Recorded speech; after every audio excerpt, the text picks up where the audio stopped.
last time. Dun dun dun. Hey, everybody. Hello.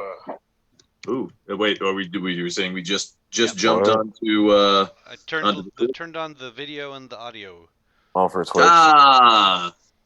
Welcome to the Critical Fail. If you're watching us, that means you're a failure, just like us. And there we go. My creepy audio just kicked in. Ooh, spooky. Babe, can you get me an orange and something to put the peels in? How do I mute myself on this Yeah, thing? please do. All right, I'll turn that down just a touch.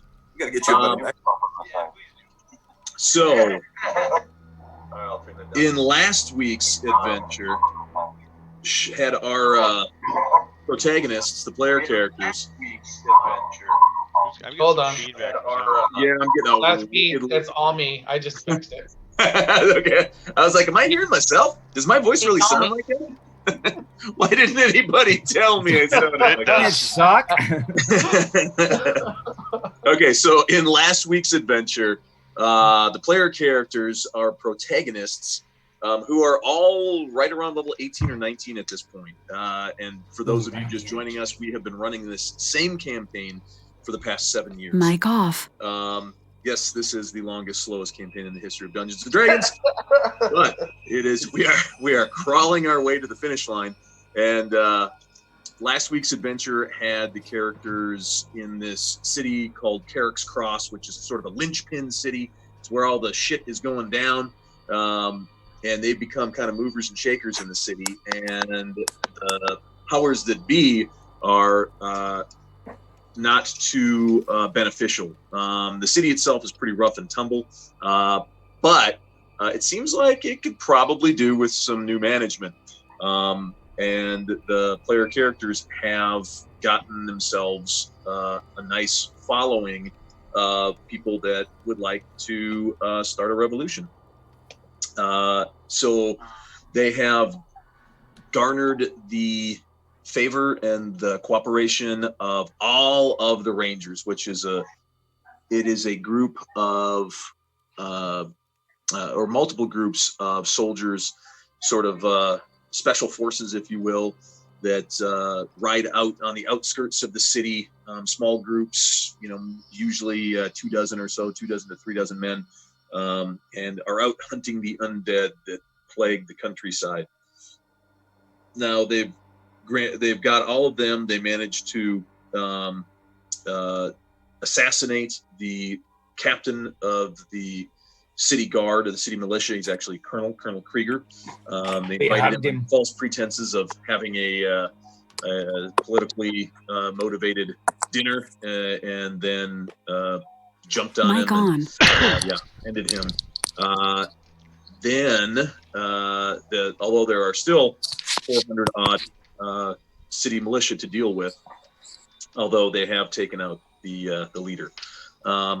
And now, one of the underlying plot points of the entire campaign was when it all started out, there were no gods. There was no divine healing. There were no true clerics in the land. So anybody who's familiar with the Dragonlance stories or the World of Dark Sun, I always liked that. It was sort of this kind of bleak, very dark and grim setting, and that's where we started off. There are temples and churches, but I basically said, well, think about it as we have tons of temples and churches nowadays, but there hasn't been any true miracles in a long time, or at least no well documented ones that everybody basically says, oh yes, that's true, this is the one true God, or whatever, one true pantheon.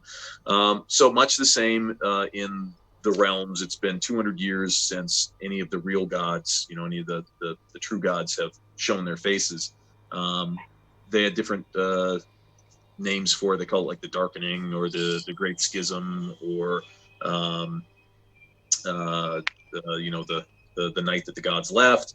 And so, literally stars in the sky, the different constellations of the gods disappeared. And the There was one player that came in. He wasn't one of the original players, but he came in very shortly thereafter, and he really wanted to play a cleric. So I was like, well, this is going to be an interesting thing because there are no clerics.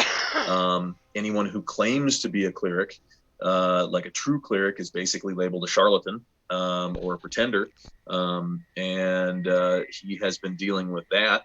But now he's a cleric of the Raven Queen, and he has made some converts in the party. We have a paladin of the Raven Queen and the ranger who's also now a devout follower of the Raven Queen's guidance. He also wears his Halloween costume every day. That's right. Part of the vestments of the Raven Queen is a large. Well, usually it's a large cloak made out of raven feathers. However, as one of the aspects of being the last and only true cleric of the Raven Queen, is he has large raven wings that are a part of him. So when he wraps these raven wings around himself, it does look like a large robe made out of raven feathers, but it's in fact his wings. So what he has done, apotheosis. That's right. He has that.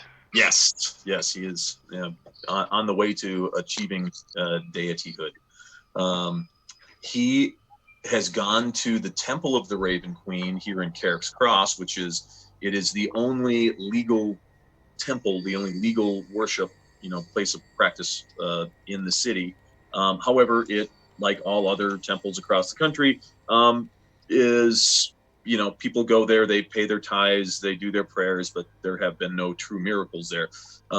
So he is going to go to the Archbishop Trecha, and basically he's walked into the temple and announced to the lower clergy and some of the Ebony Guard, which are the royal military, or not the royal, but the church military, that he is in fact the true harbinger of the Raven Queen. He presented himself, unfurled his wings, flew up into the high part of the chapel, along with accompanying light show provided by the paladin and the wizard.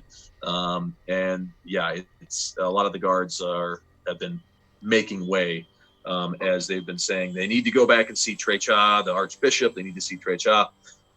They actually got to this inner sanctum, which was not an easy feat, and they ran into this little guard right here.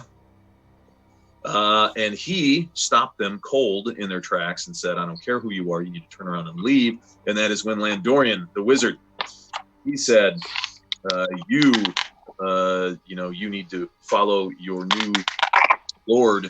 And he cast a dominate person on him.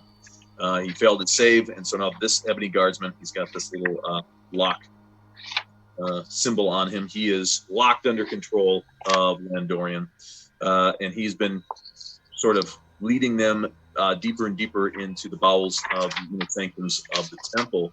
And he ran into another Ebony Guardsman, and they had a little bit of a conversation, and he said, I need to take them to see Trecha. And they said, no, that's not what we're doing. I didn't hear anything about this. And he just said, I need to take them to see Trecha. Walk past. And that is when this Ebony Guardsman drew his sword and is holding it, barring the way. And he says to them, you go no further. This is the inner sanctum of the Archbishop. You shall not desecrate it with your unholiness. Now turn around and walk back to the chapel. If you wish to have an audience with Trecha, you need to speak to him during his daily sermon. I don't know what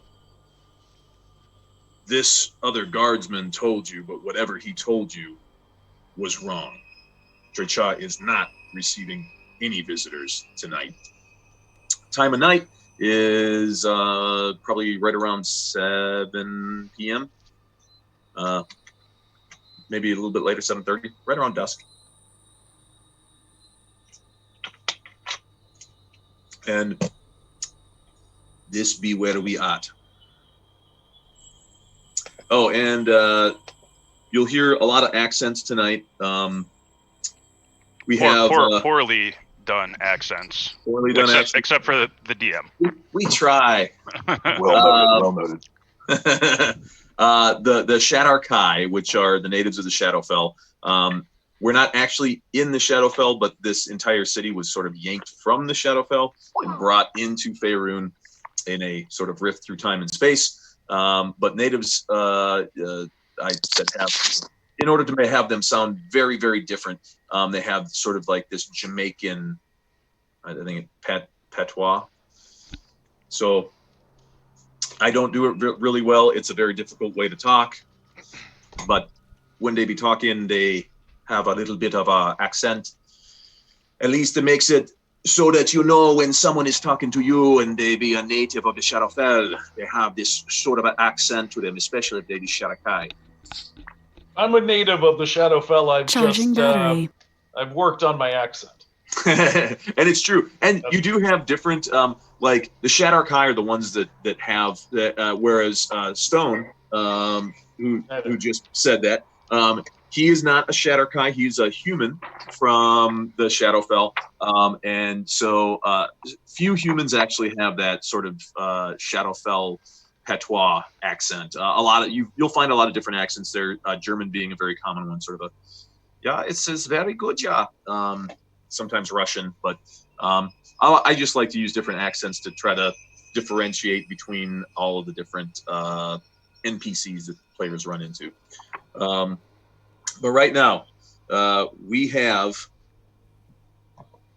have a notice that says your connection to the server has been interrupted. Anything you do right now will attempt to send when you get back online. But to be in the safe side, you may want to stop doing anything important. I don't know. Like important, like trying to play the game. I don't know. But